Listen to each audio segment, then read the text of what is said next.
Let's go. Don't mind it. Go inside and let's go, man. I didn't see.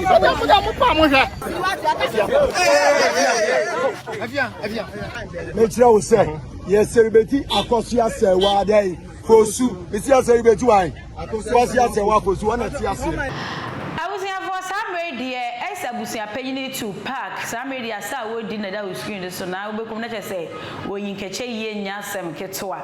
Ni na any say any cheer be said the Lumba ni we no one sense. We so mu ache mienu. One se mu di akwani aba media no so sa. I go so a trendy. Na say last year ni mu na team legal wife for. One more anyway to Jakra. We made the Lumba ewu fufu ni mo.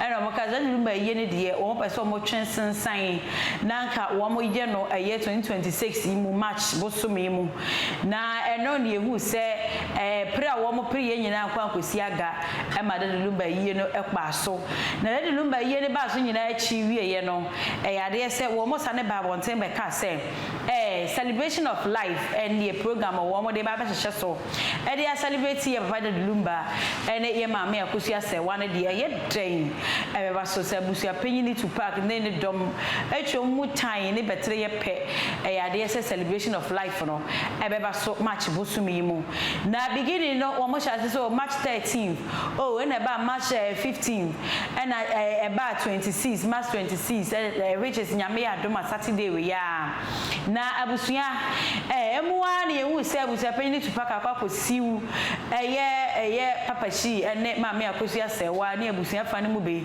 se enya de se celebration of life na o mo ba be ye na abusia panyini to park ono pe ene wotumi se wo yes program no na se eye abusia ne mu fa ba be yomu asi wo se wo mo ye sa program ne de enya de se wo be twen to do makogina imra no a wo hwe se court e de injunction e beto sa program ya wo mo e ba be ye ene so na ye nyina enim se Mama court the injunction and I say abuza panyini ko siki say court in fine injunction fanto program no baba yeso ni nyina echi no team legal wife for woman no anda o e ade se le go so da woman no say program ne ye den e kosoroba form wo baba ye enrada e ade se wo mo esane ka ho asem gidigide na nya asem kuta wo mra ye mama Akosua Serwaa be pie mo e wo ye Ghana ha na ende wo mo etototo wo ma no ye mama no na say wo mo chire say celebration of life ne de wo mu twom tan ebeba so nyankopon te asenkwade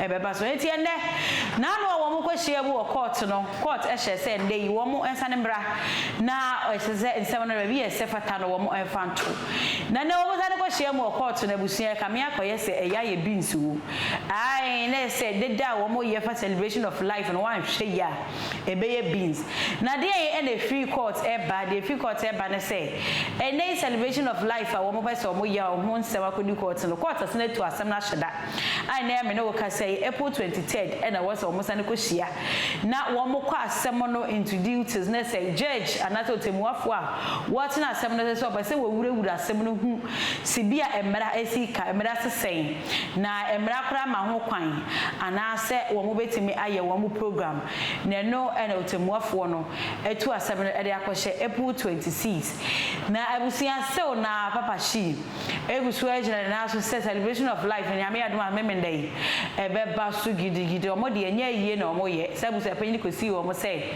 omo ne ho kwan so omo ye yie foforo efise ono nko na wotumi so ye yie ba omo de omo kire mu say enya yie na omo ye celebration of life omo celebrate wo bi na emo nya yie ti no nyame adoma Saturday wo me celebrate ye mame Akosua Serwaa for suye papa bi na emo nya yie bi na wo mo ye na wonim se lawyer mama Akosua Serwaa na lawyer so de nsem abetudwa enya asem ketwa medafo ye beko na ye ka kweti Papa Shee ensem a odi tudwa efa enne court court gina sia esiye no ye ntimra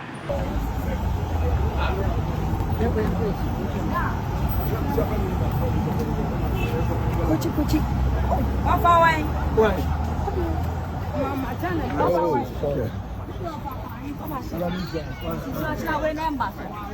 Saturday, Papa Shee. Papa Shee. May the Lord God Almighty bless you. Papa Shee, We love you. We love you. Papa Shee, Saturday Yamba. You best celebrate Akosua Serwaa for you. Saturday. You best celebrate Akosua Serwaa for you. Saturday. You best celebrate Akosua Serwaa for you. Yes. You best celebrate Akosua Serwaa for you. What you say? Yes. Mama Serwaa ni you best celebrate no. Yes. What you say? This Serwaa then. This Serwaa then. This Serwaa. They say you are tears here no. One in a celebrate. Yes. Yes. You best celebrate Akosua Serwaa for you. One at tears. And the changes are back.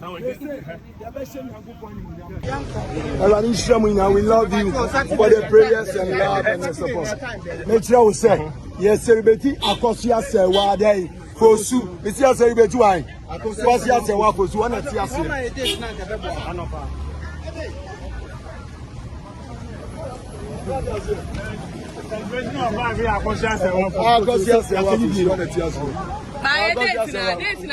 Oh yes, yeah, go Cassan, so we are Bamamu.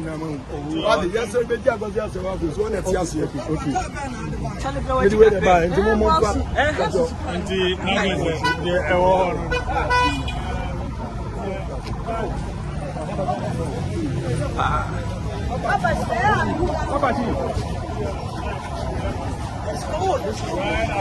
Let's go. Don't mind these people. Go inside and let's go, man. Papa.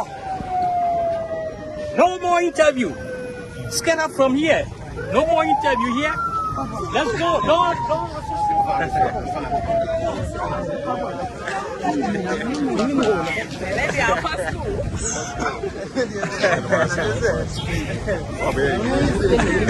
It was in Nimuna and Quaw and Quanini Odipa Hino, a Hinish Sumno, a Sumna needed so. What you say? Yes, you kiss what you want near some and so.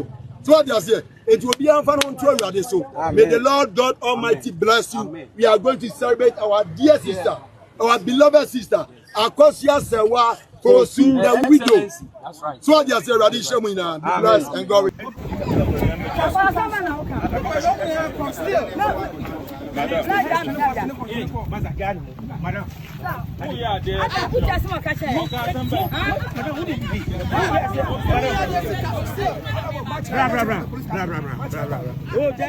You civilian.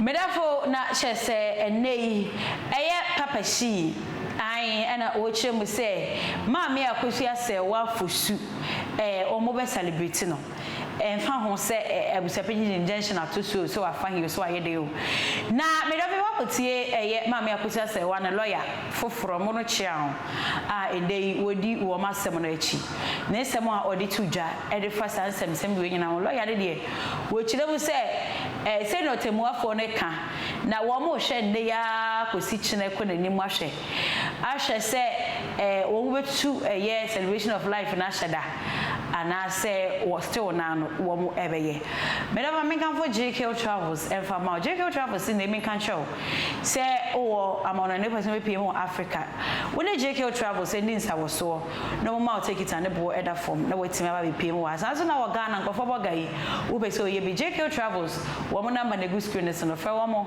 na wo ne won enka sa mo ma take it and bo fo na wa mo de akwa kodu abruchiwe no ma hwe ama trainer do be ko be a okọ se ene so no wo baby ko na sebi woni baby da me kan sa woni baby da wo ma hwe ama hotel la wodi uti ebeto ti JK Travels wo mo sa so na say Ghana fo nyina efa edi etuka me do fo yenti abusapenyi ana se yenti Papa Shee wo mo lawyer nsem a wodi tudwa emra former abusapenyi case no entomu a eka bi aya bo wo asebu ho no obe make sure say ombetua e de apata ye nti no niti awa e course Council emra mo say na ombetua which my judge no say yemra I think say 23rd of next month as that date no be ma ye day a ode be hwehwe asem no mu a obema I mean obe go into the trial of the case nti na niti awa mu ano no ye course celebration of life in 2020 ma yenhwe de besi enne ene chine ya nhwa de.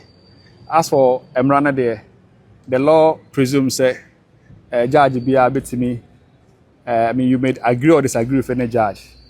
Enti na ohwa oba high court judge ba ko pene etna anaudi asem no court of appeal judges mensa. Oko Supreme Court judges enum eko. If it's ba ko de ebi obetuma aye mistake. Ti o mistake na so onsusuo mu one na nya adwen obetuma komensa ho. Ni ahwe. Enti no ni nyina begina enne ne chena de besi. Mse de ka no court say ye yensusuo mu de enya ye obi ne ye celebrity ye ndehye ye celebrity ye kunu ye celebrity ye ba. But my judge no is entitled to her opinion. Also so ruru asem num no hwehwemu the custom existe ene emremu no send city answer nti no komzo be wuru mawie betake evidence obe tie sa na mani nyina de ne susuo mu de osenke antwentwen so answer yenhwe de ebesi efiri na ekro medamase medavo na say eye papa Shee and lawyer nsem a wode tu dwane bim ene yekokotie ye no na abusia wutimi set legal wife for mabo mo pa for celebration of life hwe papa Shee and to why kita no ya wo dada no ko left and right ba ye han na da screen so no na just say ohwe ntuma ye no na just say abusia no wo ma twa wo mo be hye papa bi na kire say wo mo e dia ba yie na kono ana mo dia ye o program na kono ama na ye fe I the celebration of life no wo so would say ye beans and answer still na no the papa Shee ye ka no ya de say ya na be yo na come here person Ghana for be so e ka won sem pass come here the legal wife wo muni ma de aye fe ne ka wanu tum woman ka manu ntum kura kasa no doso ye obia pese o kasa bi ye interview we ya we pese o ka bi na no abusia panyini to park friends and trefo nhie mu ye nyina ye hu bi sibi esi ko boko no dede o ni pese se wo kasa ne kasa wie ye no ano no obia ankasa wo abusia ni mu biem ya nti obia no so obi kasa o muntimi to abusia panyina de so muntimi nye sei no ano de bankeke ye na ekoye tim legal wife aso ya ni yebehu ama China se wo chire nsemu yebehu ofa kome so ofa kome so chire ni nsemu na se nsem na yebebrebe we ka nti china bi no se anko sede ye wo musipa na akoye ni nguase e de amatim legal wife fo e de na amafo ka se tim legal wife mu nsua kwan a ye fa so kan ya do tum enga busia penye tupa ka si mu yi na ka mu dia betu ja so aye ni de se ye chenchen so ana celebration of life ye chenchen so ko pem se court we si ligina ya wie na court ma ye nkwan ya ye but here is the case debia to legal wife for kankan ni papa Shee na wo mo de wo say sri wo mo bo debia wo ma pini wo mo tiri ye beye ali ndi emma so ebeba so ebe wie akire no na de aninguase ni fere ni ehuro kwenchire nchen na ye de aso wo mo na afuna wo mani abere friends em trefo enhie mu akese and sometimes we nipa oka wanu tuma we ejimifo okra sabi yebu nyansani because of wano a waka atumo no medafo menka vo na car sales enfama we nei se wo pese wo toka wo ye boga wo ha se wo pese wo rent car na wo di twa o halfa ni nyina na car sales aso ye wo se wo peke wo number na ofe wo mo car no pese wo to bi sika ba unsem enkotokro no de ma sabi obi emma me reporting koma police na police for me chew sadi an akotokro no de na ka sales asoye and also won for wani enchire eti ne ya me no ka say no ka na waso da ya che ka bie wasase we so obenya no na ka sales asoye miri Akosua Serwaa donko enti that some de team legal wife for celebration of life no and a man for ka say atonshum ebeye beans Madam say so shey makram. Abusafa amaka Babajiki Travel Hotel Sabuki Germany.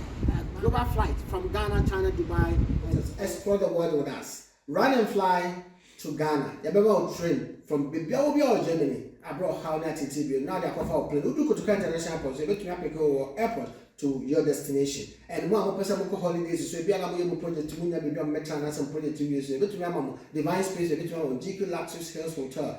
We make travel also stress-free. Travel management, expert in traveling. GQ Travel Hotels. Call us +49 17996 4242 +49 1521 485 2424. Check us on our website gqtravel-hotels.com. GQ, stay connected.